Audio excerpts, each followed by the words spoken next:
भाई मैं तो हमेशा कहता हूं कि इस देश में जैसे आलू है वैसे राजनीति है। आलू हर सब्जी के बगैर पूरी नहीं हो सकती, मतलब आलू तो पड़ेगा ही पड़ेगा। और कहते हैं जब तक आलू तब तक बिहार में लालू, एक अलग मैटर है। लेकिन मुझे लगता है कि अगर सीबीआई उनके ऊपर कोई कार्रवाई कर रही है तो ठीक है, लीगली वो सही, कहाँ गलत।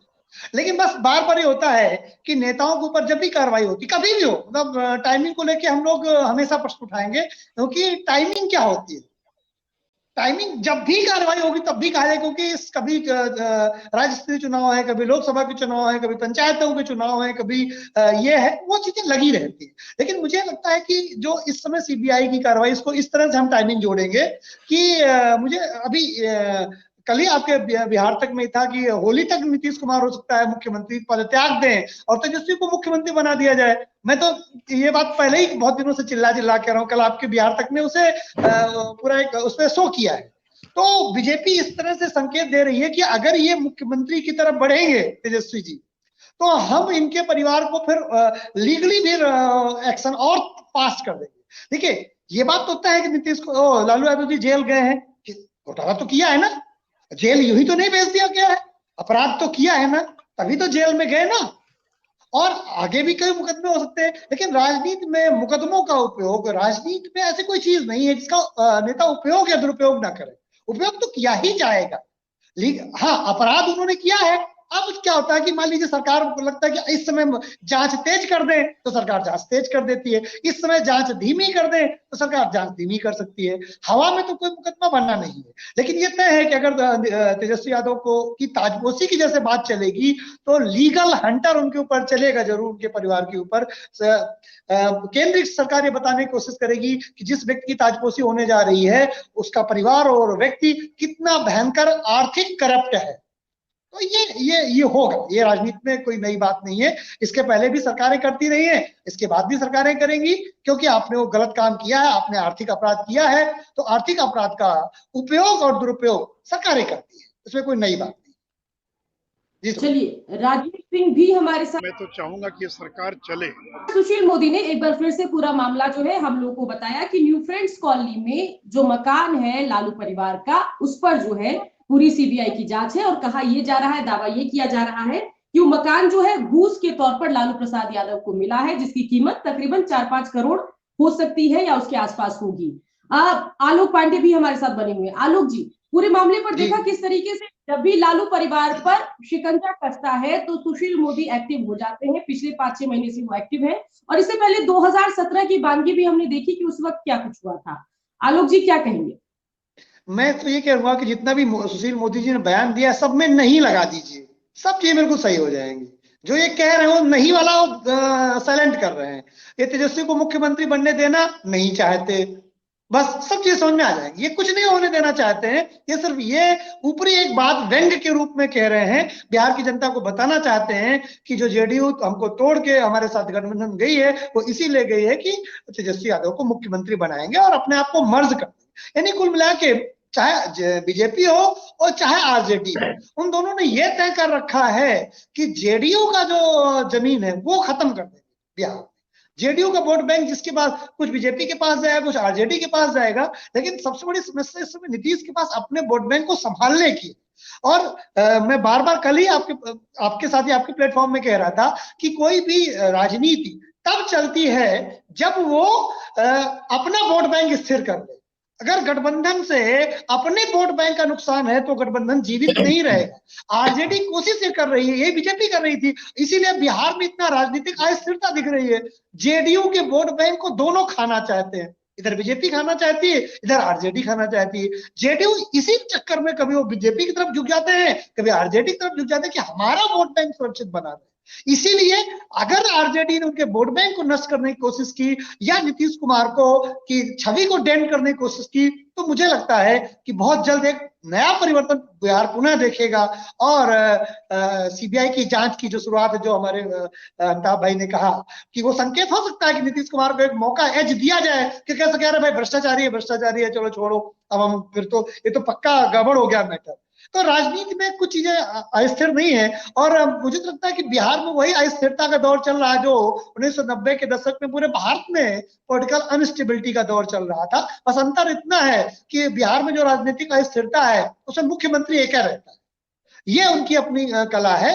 और लोग इसलिए मूव करते हैं, गुजरात में क्या, गुजरात में 27 साल से बीजेपी है, लेकिन उनका मुख्यमंत्री अगर एक्सेप्टेड नहीं होता तो बीजेपी तुरंत मुख्यमंत्री बदल देती है। नीतीश कुमार को जेडीयू में उन्होंने कोई पैरेलल अपनी टाइप भी तैयारी नहीं किया कि अगर नीतीश कुमार के चेहरे से ऊपर होने लगे तो उसके बाद उनके पार्टी से कोई मुख्यमंत्री बन सके। तो ये उनकी नीतीश कुमार की पहले और है, वो नहीं चाहते कि उनके बाद कोई जेडीयू पार्टी। मुझे तो कभी कभी शक होता है कि नीतीश कुमार ये चाहते हैं कि जेडीयू जिंदा रहे, वो चाहते हैं वो राजनीति से संन्यास ले, जेडीयू खत्म हो जाए, बाबा किसी को कुछ मिले ना, जितना खाना मैं खा लूं बाद में ढिरका दूं। तो ये सोच उनकी बड़ी खतरनाक है, जेडीयू को सुसाइडल मोड में लेके जा रहे हैं, और जेडीयू का भविष्य बड़ी मतलब बहुत अच्छा नहीं दिख रहा है। और मैं एक बार और आपके चैनल में कह चुका हूं कि बिहार दो राजनीतिक दल के रूप में दो पॉलिटिकल सिस्टम में जाएगा, एक तरफ बीजेपी एक तरफ आरजेडी, ये मैं देख रहा हूँ इस समय।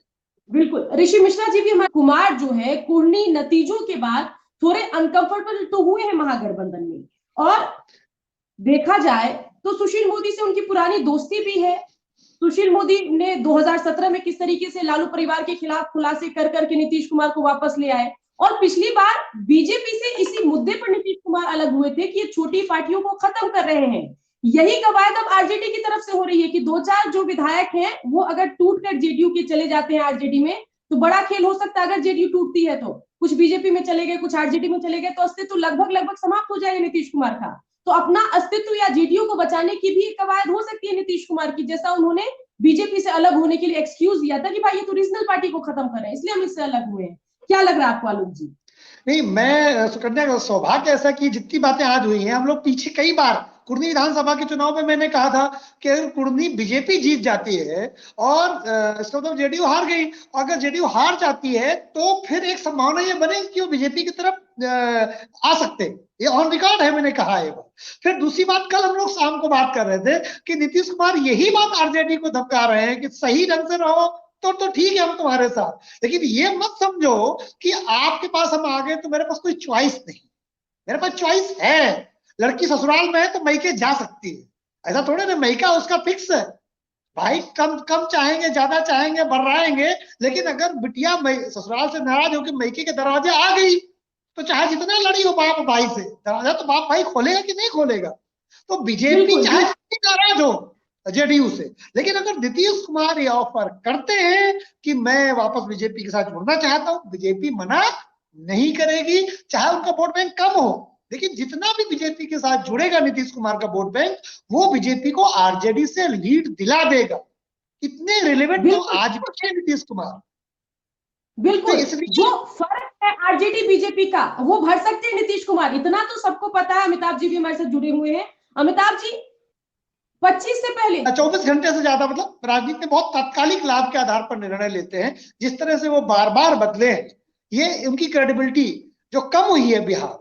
देखिए, नीतीश कुमार के ऊपर ओवरऑल 17 साल सत्ता चलाई उन्होंने, और बहुत कम गंभीर अपराध, आर्थिक अपराध के आरोप लगे, बहुत कम, एक दो तो लगे, क्योंकि अमिताभ जी ने वो आरोप लगा दिए तो मुझे संभल के बोलना पड़ेगा, तो कि नहीं हाँ लगे आरोप, तो मिनिमम आरोप लगे हैं उनके ऊपर, और ठीक ठाक चलाया है, ठीक है, इतनी है। लेकिन जो उनकी क्रेडिबिलिटी बार बार पार्टीज का बदलना छोड़ना, कभी बीजेपी के साथ कभी आरजेडी के साथ, इतना ज्यादा उन्होंने किया है कि अब कोई उनका भरोसा नहीं कर रहा। तो अब नीतीश कुमार तय करने वाले हैं किसके जीवन में खड़मास आने वाला है। उनके जीवन में खड़मास तो परमानेंट हमें लगता है सेटल हो गया है। अब वो किसके जीवन में खड़मास बनेंगे या उनके साथ क्या होगा, ये चीजें बस नीतीश कुमार का राजनीतिक कैरियर 1-2 साल रह गया है, अब जो करना हो कर डालें, इसमें क्या करेंगे कोई नहीं जानता। देखिए, जब दिया बुझने वाला होता है तो ज्यादा फड़फड़ाता है।